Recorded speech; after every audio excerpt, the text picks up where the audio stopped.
네, 보통 금요일이면 기분이 좀 좋은데 오늘은 좀 힘든 금요일이 되고 있습니다. 우리 시장도 역시 마찬가지인데요. 이런 시장 속에서 다음 주에 어떤 종목 투자해 볼까 고민하시는 분들 잘 오셨습니다. 허반석의 모멘텀 투자 시작합니다. 주식명가 MTNW 허반석 어드바이저와 함께합니다. 허 의원님 어서 오세요. 안녕하세요. 네, 의원님 먼저 시장 상황을 좀 체크를 해봐야 될 것 같습니다. 국내 증시 미국발 금리 충격을 그대로 맞으면서 크게 흔들리고 있는데 2,400선마저 붕괴가 된 상황이에요. 자, 지금 어디까지 우리가 대비를 해야 될지 걱정인 상황인데 대응 전략 좀 잡아주시죠. 2,400은 지지했으면 좋겠다라고 투자자의 한 사람으로서 참 바라고 있었는데 2,400까지도 무너지는 흐름들이 나타나고 있습니다. 외국인들의 선물 과매도권임에는 분명하고요. 그리고 현물 시장에서도 외국인들의 과매도권임에는 분명하다라는 이야기 다시 좀 드리고 싶습니다. 지금까지 시장의 흐름들을 보면서 그래도 저점에서는 매도하지 마셔야 됩니다라는 이야기를 드렸고요. 하락과 기술적 반등과 조정 사이에서 저점이 어딘지를 정확하게 짚어내는 사람들이 그렇게 많지 않다. 그러면 저점에서 모두 다 팔고 추가 하락했을 때 그 하락에서 다시 사야 된다라는 이야기를 하는 누군가가 있다면 굉장히 멀리 하셔야 된다라는 이야기를 지난주 금요일 그리고 지난 10월 10일경에도 같이 말씀을 드렸습니다. 10월 10일이 하필이면 그때가 단기 저점을 딛고서 반등이 나오는 구간이었기 때문에 10월 10일 그러한 이야기를 듣고서 모두 다 전량 매도했다면 반등에 따라가는 흐름들이 나왔을 것이고요. 반등 흐름에 따라갔다면 오늘 같은 경우에 야, 내가 지금 무엇을 하고 있는가? 저점에서는 모두 다 팔았고 올라갈 때 따라갔고 그리고 나서 지금 뚜껑을 다시 정신을 차리고 열어보니 2,400 아래로 내려와 있다. 이럴 거면 매도도 매수도 하지 말고 기다릴 걸 그랬다라는 생각이 드실 법한 상황입니다. 지금 자리 차트의 흐름들을 잠깐만 다시 보도록 하겠습니다. 추세선을 조금 더 세밀하게 그어 놓았습니다. 그럼 차트상 저위험 구간에서는 빨간색 동그라미를 그어 놓았고요. 적어도 네모 자리에서는 여러분들이 비중 축소를 고민해 보셔도 좋겠다라는 안내를 다시금 드리고 있습니다. 그러면 조금 더 최근의 흐름들을 확대해 본다면 일주일이 순삭됐는데 이스라엘과 팔레스타인 하마스 무장 세력 간의 전쟁이 발발함으로써 다시금 밑으로 내려온 상황입니다. 내려온 상황 속에서 우리가 대응해야 할 것은 무엇이냐? 지금 자리가 엄밀히 객관적으로 봤을 때 추가 하락의 강화가 나타날 자리인가? 아니면 여기서 그래도 지지가 나타날 수 있는 자리인가? 2,400에 대한 회복은 보다 빠르게 나올 수도 있겠다. 그리고 그 시작은 반도체를 중심으로 나올 수 있겠다. 왜냐하면 오늘 아침 삼성전자를 지난해 7월 1일부터 지금까지의 수량 기준으로 순매수냐 매도냐를 봤을 때 삼성전자는 외국인들의 순매수 우위가 있는데 외국인들의 그 누적 순매수 가운데의 현재 수익률을 달러, 환율과 연관지어서 생각을 해본다면 수익률이 5%가 채 되지 않습니다. 1년 이상을 매집을 했고 1년 이상 투자를 했는데 누적 수익률이 5% 이상 되지 않는다. 그럼 외국인들이 현재 삼성전자를 강하게 매도할 거냐? 그렇지 않을 것 같아. 차트, 기술적, 그리고 누적 수급, 업황까지도 다 모두 다 본다면 삼성전자 필두로 지수의 반등 가능성 보다 높지 않을까 보시면 좋을 것 같고요. 변화무쌍한 시장 속에서 변하지 않는 것의 기준을 잡고서 나침반을 삼아야 된다라고 말씀을 드리고 있는데요. 11월 FOMC 회의에서 금리 동결 가능성은 95% 이상으로 올라 있는 상황입니다. 첫 번째 금리 인하는 내년 6월 또는 7월 FOMC 회의로 전망이 되고 있기 때문에 전쟁이 나고 미 국채 금리가 5%를 돌파하려고 시도하고 있고 유가도 오르고 빅스 지수도 다시 다 올랐습니다. 그럼에도 불구하고 변하지 않는 게 있다면 금리 인하는 내년 6월이나 7월로 전망되고 있다라는 거죠. 이것을 투자의 나침반이나 닻으로 생각을 한다면 여러분들 변화무쌍한 시장 속에서 그래도 내가 중심을 잡는다라고 한다면 금리 인상 경로는 종료에 다가와 있다. 그리고 한 가지 더 끝으로 말씀드리자면 파월 연준 의장은 추가 금리 인상에 대해서 보수적인 이야기를 했습니다. 초매파적인 이야기를 하지 않았습니다. 이는 무엇이냐? 추가적으로 금리 인상은 하지 못할지언정 파월 연준 의장이 입을 통해서 금리 인상과 같은 효과를 시장에 충격으로 주고 있다. 그럼 이 11월 FOMC 회의를 지나거나 11월 FOMC 회의 직전까지는 시장이 추가 하락 압력이 적어져야 할 텐데 추가 국채 발행에 대한 영향으로 인해서 금리 상승이 조금 더 나오고 있으니까요. 이 변동성에서 여러분들 조금 멘탈 관리에 보다 집중해 보셨으면 좋겠고요. 다시 말씀드리지만 차트 흐름을 보았을 때에는 현재 빨간 색깔 동그라미 구간이기 때문에 매도보다는 조금만 인내심의 영역으로 다시 한번 멘탈 관리에 집중해 보시자라는 안내 드리도록 하겠습니다. 네, 위원님, 저희 AS 종목 들어봐야 되는데 저희 유튜브 채팅창에 아기 반려주식님께서 혹시나 코스피 2300선 아래쪽으로 떨어질 가능성이 있는지 그 부분 궁금해하시기도 하는데 어떻게 보시나요? 떨어지더라도 일시적이지 않을까라는 말씀 드리고 싶습니다. 네. 자, 그래도 그러니까 일시적인 상황으로 보여지는 만큼 우리가 서둘러서 매도할 필요는 없다라는 부분들, 그리고 올라왔을 때 매도를 하더라도 좀 시장이 반등을 줬을 때 매도를 하시는 것이 낫겠다라는 의견 주셨습니다.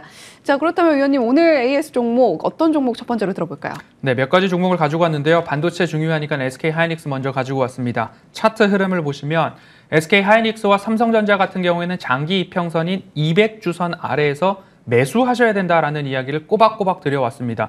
그렇게 본다면 SK 하이닉스 같은 경우에는 제가 말씀드린 단가는 95,000원 아래이었습니다. 그리고 VIP 가족방에서도 마찬가지로 SK 하이닉스와 삼성전자 같은 경우에는 200주선 아래 121선 부근에서는 차라리 1년치를 사놓으셔도 좋겠습니다라는 이야기를 드려왔고요. 어김없이 반등이 나왔고 추세 되돌림 자리까지 올라왔습니다. 그러면 여러분들께 말씀드릴 때 제가 어떤 이야기를 드렸냐면 지금 제가 이중 동그라미를 치는 이 구간은 최악의 실적입니다. 최악의 실적이 발표 났을 때 오히려 반도체, SK 하이닉스, 삼성전자는 반등의 지점을 만들어 왔고요. 최악의 실적 다음에 제가 키워드로 말씀드렸던 것은 횡보 구간이었습니다. 그러면 그 횡보 구간이 지금 이 구간 11만 원에서 12만 원 구간에서 횡보를 마무리하는 수순이 아닌가라는 이야기를 꼭 드리고 싶고요. 그 다음 차례는 무엇이냐? 최악의 실적, 횡보, 그 다음 분기는 상승 랠리에 대한 기대감이 있습니다. 반도체 업황에 대한 모습들을 큰 사이클을 두고서 말씀을 드릴 때 최악의 실적, 횡보, 상승 랠리 이렇게 매 분기마다 진행되어 왔던 것이 이번에도 여지없이 패턴으로 들어맞고 있기 때문에 SK 하이닉스를 보유하고 계신 분들이라면 다른 사람들이 다 팔아라라고 할 때 반도체만큼은 팔면 안 된다라고 말씀을 드렸고 팔지 않고 그래도 공포에 추가 매수를 하거나 홀딩 전략을 갖고 계신 분들은 SK 하이닉스 13만 닉스를 보셨을 것이고 삼성전자는 7만 전자를 보셨을 겁니다. 그 다음 차례는 상승 랠리로 좀 보고 있는 만큼 반도체 관련한 주식 종목들에 있어서만큼은 조금 홀딩 전략 꼭 가져가셔야 된다라는 이야기 SK 하이닉스 다시 한번 말씀드리고 싶고요. 이어서 아비코전자를 바로 좀 말씀을 드려보도록 하겠습니다. 아비코전자 차트 흐름을 보면 이 상태입니다. 최근에 제가 말씀드릴 때 이 저점 구간에서 저점에서는 매수입니다. 저점에서 매수입니다. 다시 한번 저점에서 매수입니다. 시장의 흔들림과 상관없이 반도체 중에서 DDR5 수혜 강도 이어질 것입니다. 언제까지? 2040년까지 침투율이 50% DDR5 올라갈 때까지는 그래도 저점에서 여러분들 유지하셔야 됩니다라는 이야기를 드렸습니다. 그러면 트레이딩에 조금 능숙하시다라고 한다면 저점에서는 매수, 반등이 조금 나온 이후에 시장 영향에 따라서 나는 트레이딩을 해볼 거야 라고 하시는 분들은 되돌림 자리 직전 61선 위에서는 일부 비중 축소, 다시 내려왔을 때에는 매수 관점으로 보시기에 좋은 종목 아비코전자 말씀드리고 있고요. 목표가는 적어도 18,000원 언저리 됐을 때 조금 비중 있는 수익 실현 고려해 보시면 좋을 것 같습니다. 네, SK 하이닉스 더불어서 아비코전자까지 에이스 진행을 해주셨고요. DI동일과 휠라홀딩스 궁금해하시는 분들도 많으실 것 같거든요. 어떻게 좀 해볼까요? DI동일 같은 경우에는 저점에서 따박따박 말씀드린 효자 종목입니다. 방송에서 말씀드리는 매 시점마다 매수만 하셨더라도 40%, 50% 이상의 수익률을 달성하셨을 거고 차트 흐름을 보시면 참 친절하게도 매도 자리 꼬박꼬박 안내를 해드리고 있습니다. 장기적으로 80% 이상의 수익을 달성한 이후에 새로운 저점이 왔을 때부터 제가 방송에서 VIP분들도 보유하고 있는 종목입니다 라고 안내를 드리면서 따박따박 매수, 그리고 나서 추세 저점에서 다시 매수, 그리고 이 차트 흐름을 여러분들의 PC나 휴대폰에 그대로 옮겨 놓으시고 공개 방송에서는 캡처해서까지도 여러분들께 공유를 드렸습니다. 그 지점마다 여러분들 매수를 하셨다면 틀림없이 수익만 보셨을 것이고요. 다시 한번 3만 원 돌파하는 흐름 속에서 되돌림 자리이기 때문에 여러분들 네모 자리에서는 수익 실현입니다. 그러면 다시 한번 이 저점 구간까지 시장의 영향에 따라서 내려왔습니다. 여기서 이제부터는 여러분들의 대응이 중요합니다. 11월 달에 임시주주총회가 열릴 수 있습니다. 그러면 하방에 대한 지지 강도가 나올 수 있기 때문에 이 자리에서는 여러분들 매도 자리는 아니고 보유자분들은 11월 달에 임시주총 공시를 조금만 기다려보시자라는 안내 드리도록 하겠습니다. 네, 추가적으로 저희 AS 들어봤고요. 그렇다면 오늘의 모멘텀 투자 종목은 과연 어떤 종목일지 바로 만나보겠습니다. 네, 오늘의 모멘텀 투자 종목 바로 대한제당입니다. 자, 이 종목 어떤 투자 모멘텀들이 자리하고 있는지 허반석 의원님 이야기해 주시죠. 대한제당 설탕 선물 가격이 12년 내 최고치에 올라왔다라는 소식으로 여러분들께만 말씀드린다면 너무 쉽게 종목을 설명해 드리는 것 같은데요. DI동을 예를 들어서 말씀을 드리자면 자산주, 가치주, 성장주의 면모가 있다라고 말씀드리면서 자산주, 부동산 가치가 하방 지지력을 강화해 줄 겁니다라는 이야기를 드렸습니다. 대한제당 모두 다 익히 알고 있듯이 설탕 가격 상승에 대한 모멘텀 유효합니다. WTI 국제유가, 금가격, 글로벌 정세에 따라서 원자재 가격의 상승에 대한 우려가 나타나고 있습니다. 대한제당 같은 경우에는 그렇게까지 주가가 상승하지 않았는데요. 하방 지지력을 강화해 줄 만한 이슈가 있죠.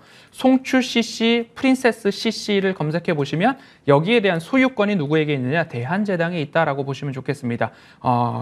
골프장에서 나오는 연간 수익만도 몇십억, 몇백억 가까이 되고 있는 만큼 하방에 대한 지지력, 자산 가치가 지켜줄 것이다. 그렇게 된다면 매수가는 3,100원 아래에서 매수 도전 한번 해보시기 좋습니다. 차트상 저위험 구간이기 때문에 이 저점 구간에서는 지지력 강화 나타날 수 있겠다라고 말씀드리고 싶고요. 추세선을 그대로 위로 올려본다면 되돌림 자리는 적어도 3,500원을 돌파하고 나서 시세가 붙는다면 4,000원까지도 한번 도전해 볼 수 있겠다. 대한제당 DI동일과 비슷한 투자 모멘텀에서 말씀드리고 목표가 4,000원 안내드리도록 하겠습니다.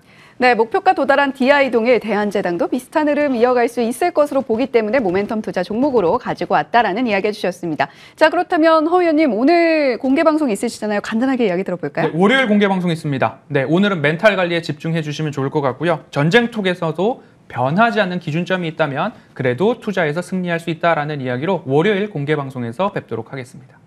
네, 오늘 모멘텀 투자 주식명가 MTNW 허반석 어드바이저와 함께했고요. 이슈앤뷰는 여기서 인사드리겠습니다. 시청해주신 여러분 고맙습니다.